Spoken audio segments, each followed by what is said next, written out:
ഒരു ബിസിനസിന്റെ അടുത്ത ലെവലിലേക്ക് പോകാനുള്ള പ്രധാനപ്പെട്ട ഘടകം എന്താണ്? അതൊരു സ്ട്രോങ് ആയ ടീമാണ്. പക്ഷേ ഒരു സ്ട്രോങ് ആയ ടീം ഡെവലപ്പ് ചെയ്യുന്ന സമയത്ത് നമുക്ക് പലപ്പോഴും പരാജയങ്ങൾ സംഭവിക്കാറുണ്ട്. ഈ പറയുന്ന കാര്യങ്ങളൊന്ന് ശ്രദ്ധിച്ചാൽ മതി. ജോലിയുടെ ആദ്യ ദിനം തന്നെ ആ എംപ്ലോയിക്ക് കൃത്യമായ റോൾ നൽകി അത് കൃത്യമായി മനസ്സിലാക്കി കൊടുക്കുക എന്നുള്ളതാണ് ആദ്യമായി ചെയ്യേണ്ടത്.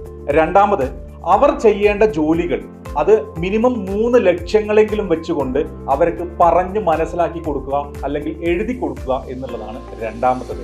മൂന്നാമത്തത്, അവർക്ക് ജോലി ചെയ്യാൻ എഫക്റ്റീവായിട്ട് ജോലി ചെയ്യാൻ വേണ്ട ഏറ്റവും പ്രധാനപ്പെട്ട പ്രൊഡക്റ്റ് സ്കിൽ ട്രെയിനിങ്ങുകൾ മടിക്കാതെ നൽകണം.